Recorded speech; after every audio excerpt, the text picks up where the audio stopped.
News paper report. ഈ വരുന്ന ഓണം എക്സാമിൽ നിങ്ങൾക്ക് ഷുവർ ആയിട്ട് ചോദിക്കുന്ന ഒരു ക്വസ്റ്റ്യൻ ആണ് ന്യൂസ് പേപ്പർ റിപ്പോർട്ട്.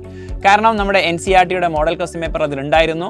അപ്പോൾ ഈ ഒരു ന്യൂസ് പേപ്പർ റിപ്പോർട്ട് എങ്ങനെ എഴുതണം, എങ്ങനെയാണ് അതിൻ്റെ ആൻസർ വരുന്നത്, സപ്പോസ് ഒരു ആൻസർ, ഇതൊക്കെ നമ്മൾ ഈ ഒരു വീഡിയോയിൽ ഡിസ്കസ് ചെയ്യാൻ പോവാണ്. സോ ഇതുപോലത്തെ ധാരാളം വീഡിയോസിന് വേണ്ടിയിട്ട് സബ്സ്ക്രൈബ് ചെയ്താൽ നമുക്ക് അടിപൊളിയായിട്ട് പഠിക്കാം. ന്യൂസ് പേപ്പർ റിപ്പോർട്ടിൻ്റെ ക്വസ്റ്റ്യൻ നമുക്ക് തന്നിട്ടുള്ളത് എന്താണെന്ന് വെച്ച് കഴിഞ്ഞാൽ the tragic air crash in അഹമ്മദാബാദിൽ ഒരു എയർ ക്രാഷ് ഉണ്ടായിട്ടുണ്ടായിരുന്നു.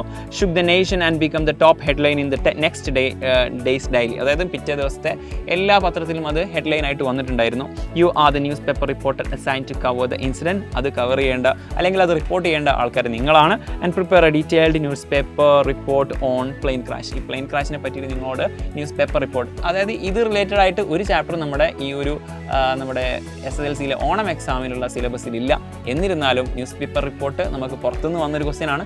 എന്നാലും നമുക്ക് ന്യൂസ് പേപ്പർ റിപ്പോർട്ടിൻ്റെ ആ ഒരു ഫോർമാറ്റും അത് എങ്ങനെ എഴുതണം എന്നുള്ളത് മനസ്സിലാക്കി വെച്ച് കഴിഞ്ഞാൽ ഏത് ക്വസ്റ്റ്യൻ പേപ്പറും നമുക്ക് സെറ്റാക്കി എഴുതാൻ പറ്റും.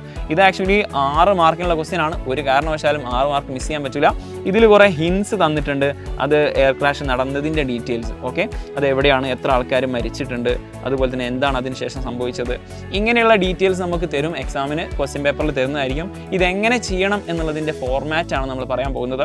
അതിനു മുമ്പ് ശ്രദ്ധിക്കേണ്ട ഒരു കാര്യം, എങ്ങനെയാണ് ഈ ഒരു ന്യൂസ് പേപ്പർ റിപ്പോർട്ട് ഉണ്ടാക്കുക എന്നുള്ളത് നമുക്ക് നോക്കാം. ഹെഡ്ലൈൻ ഭയങ്കര ഷോർട്ടും അതുപോലെ തന്നെ അറ്റൻഷൻ ഗ്രാബിംഗ് ആയിട്ടുള്ള, നമ്മൾ കണ്ടാൽ തന്നെ ആൾക്കാർക്ക് മനസ്സിലാവണം എന്തിനെ പറ്റിയുള്ള ഡീറ്റെയിൽസ് ആണ് അല്ലെങ്കിൽ ന്യൂസ് ആണെന്നുള്ളത്. അങ്ങനത്തെ ഒരു ഹെഡ്ലൈൻ ഉണ്ടായിരിക്കുക. ബൈലൈൻ വേണം, അതായത് ഇത് ആരാണ് റിപ്പോർട്ട് ചെയ്യുന്നത്. പൊതുവേ നമ്മൾ സ്പെഷ്യൽ കറസ്പോണ്ടൻ്റ് എന്ന് കൊടുത്താൽ മതി, ഓക്കെ, അല്ലെങ്കിൽ ഏതെങ്കിലും ക്ലാസ്സിൽ, അതായത് 10th സ്റ്റാൻഡേർഡ് സ്റ്റുഡൻറ്റോ അങ്ങനെ എന്തോ കൊടുത്താൽ മതി. അങ്ങനെ ഒരു ബൈലൈൻ ഉണ്ടായിരിക്കുക. പ്ലേസ് ലൈൻ വേണം, അതായത് എവിടെയാണ് നടന്നത്. അപ്പോൾ ഓൾറെഡി നമ്മൾ ക്വസ്റ്റ്യൻ പേപ്പറിൽ തന്നിട്ടുണ്ട്, ഇത് അഹമ്മദാബാദിലാണ് നടന്നുള്ളത്. അങ്ങനെ ഒരു ബൈലൈനും പ്ലേസ് ലൈനും ഹെഡ്ലൈനും ഉണ്ടായിരിക്കുക. ആൻഡ് ഫസ്റ്റ് പാരഗ്രാഫിൽ നമ്മുടെ 5 W'സിനുള്ള ആൻസർ ആയിരിക്കണം.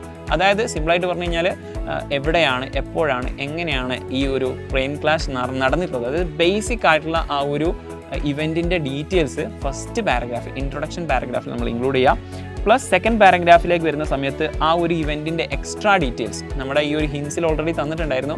അതൊന്ന് വിശദീകരിച്ച് ആ ഒരു ബോഡി പാരഗ്രാഫിൽ നമ്മൾ എഴുതിയാൽ മതി. പ്ലസ് കൺക്ലൂഷൻ എന്ന് പറയുന്ന സമയത്ത് എന്തൊക്കെയാണ് നമ്മൾ സ്റ്റാർട്ടിങ്ങിൽ പറഞ്ഞിട്ടുള്ള 5 W'സിൽ അതിനെ ഒന്നുകൂടി വിശദീകരിച്ചിട്ട് വേണം എന്തൊക്കെയാണ്, എവിടെയാണ്, എത്ര ആൾക്കാർ, അതിനുശേഷം ഔട്ട്കം എന്തുണ്ടായിരുന്നു, ഇതൊക്കെ നമ്മൾ ആ ഒരു കൺക്ലൂഷനിൽ ഉൾപ്പെടുത്തുക. ഇനി കോഡ്സ് എന്ന് കൊടുത്തിട്ടുള്ളത് അതിന് ശേഷം എന്താണ് അവിടെ നടന്നിട്ടുള്ളത്, അല്ലെങ്കിൽ അത് കാരണം, അതായത് ഫോർ എക്സാമ്പിൾ ഇപ്പോൾ ഒരു പ്ലെയിൻ ക്രാഷ് നടക്കുകയാണെങ്കിൽ അതിനുശേഷം ഇത്ര ആൾക്കാർ, ആ മരിച്ച ആൾക്കാർക്ക് വേണ്ടിയിട്ട് ഗവൺമെൻറ് ഇത്ര ഓഫർ ചെയ്യുക അല്ലെങ്കിൽ ഇത്ര എമൗണ്ട് കൊടുക്കുക എന്നൊക്കെ അല്ലേ, അതുപോലത്തെ ഡീറ്റെയിൽസ്. അതിന് ശേഷം ആഫ്റ്റർ എഫക്റ്റ് എന്താണ് ഉണ്ടായിട്ടുള്ളത് എന്നുള്ളത് അവസാനത്തെ കോഡ്സിൽ കൊടുക്കാൻ പറ്റും, അല്ലെങ്കിൽ ഒരു മോറൽ പോലെ നമുക്ക് ആഡ് ചെയ്യാൻ പറ്റും. അതുപോലെ തന്നെ ഇത് പാസ്റ്റ് ടെൻസിലായിരിക്കാം. ന്യൂസ് പേപ്പർ റിപ്പോർട്ടാണ്, അതുകൊണ്ട് കഴിഞ്ഞ കാലഘട്ടത്തിൽ കഴിഞ്ഞ ഡീറ്റെയിൽസ് ആണ് നമ്മൾ എന്താവുക ഈ ന്യൂസ് റിപ്പോർട്ടിൽ ചെയ്യാൻ പോകുന്നത്. അതുകൊണ്ട് പാസ്റ്റ് ടെൻസിൽ മാത്രം ഇത് ചെയ്യുക. And put in A box, അതൊരു ബോക്സിലായിരിക്കുക എന്നുള്ളത് അതിൻ്റെ ഫോർമാറ്റാണ്. നമുക്കതിൻ്റെ ഒരു ഔട്ട്ലൈൻ ഇതാ കാണാം. ഇങ്ങനെയായിരിക്കും ഒരു ന്യൂസ് പേപ്പർ റിപ്പോർട്ട് ഉണ്ടായിരിക്കുക. ഒരു ബോക്സ് വരയ്ക്കണം. പ്ലസ് ഇവിടെ ഹെഡ്ലൈന് ഭയങ്കര ഷോർട്ടായിരിക്കണം. പിന്നെ ഒരു by line, date line, place line, ഈ 3 ലൈനും നിങ്ങൾ മറന്നു പോരുത്. അതുപോലെ തന്നെ ലീഡ്, മെയിൻ പോയിന്റ്സ് ഉണ്ടായിരിക്കുക. ബോഡിയിൽ നിങ്ങൾ അതിൻ്റെ എക്സ്ട്രാ ഡീറ്റെയിൽസ്, ന്യൂസിൻ്റെ ഡീറ്റെയിൽസ് കൊടുക്കുക. അവസാനം കൺക്ലൂഷനും കഴിഞ്ഞതിന് ശേഷം കൊട്ടേഷൻ, അതിൽ കോഡ്സ് എന്തെങ്കിലും ഉണ്ടെങ്കിൽ, നമ്മൾ ഓൾറെഡി പറഞ്ഞ ആഫ്റ്റർ എഫക്ട്സ് ഉണ്ടെങ്കിൽ അതും ആഡ് ചെയ്ത് കഴിഞ്ഞാൽ നിങ്ങൾക്ക് ഈ ഒരു ന്യൂസ് പേപ്പർ റിപ്പോർട്ട് കംപ്ലീറ്റ് ആവും. സപ്പോസ് ഒരു ആൻസർ നമുക്ക് നോക്കിയാലോ. ഇവിടെ മോഡൽ ക്വസ്റ്റ്യൻ പേപ്പറുള്ള ഈ ഒരു ആൻസർ നമുക്ക് നോക്കാം. ഇങ്ങനെ വേണം എഴുതാൻ വേണ്ടിയിട്ട്. Tragic air crash in Ahmedabad claims 274 lives.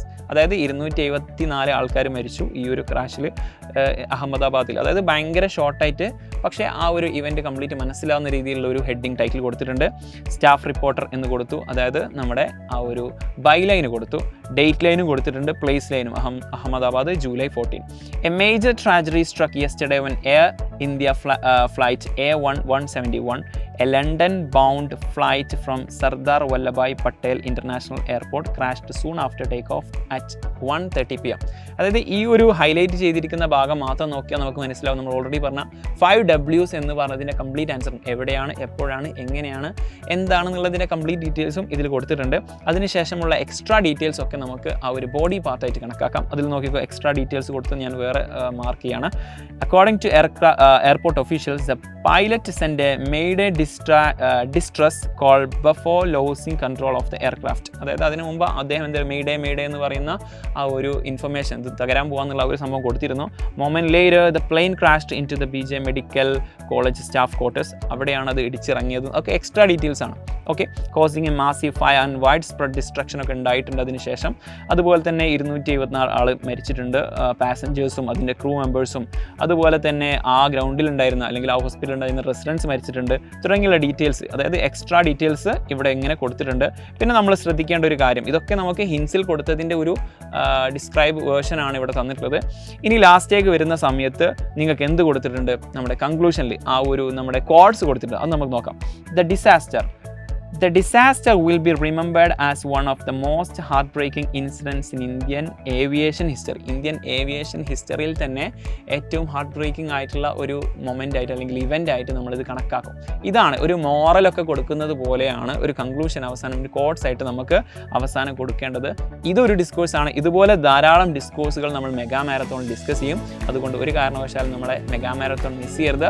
നിങ്ങൾ മാക്സിമം ഇത് മുഴുവൻ നിങ്ങളുടെ SSLC ഫ്രണ്ട്സിലേക്ക് ഷെയർ ചെയ്യുക. ആ 6 മാർക്ക് എങ്ങനെയും നമുക്ക് വാങ്ങിയെടുക്കണം. അപ്പോൾ ന്യൂസ് പേപ്പർ റിപ്പോർട്ട് നിങ്ങൾക്ക് സെറ്റായെന്ന് വിചാരിക്കുന്നു. ഇനി ഏത് ഡിസ്കോഴ്സാണ് നിങ്ങൾക്ക് വേണ്ടതെന്നുള്ളത് കമൻറ്റ് ബോക്സിൽ അറിയിക്കാം. നമുക്ക് മറ്റൊരു വീഡിയോ ആയിട്ട് വീണ്ടും കാണാം. ബൈ.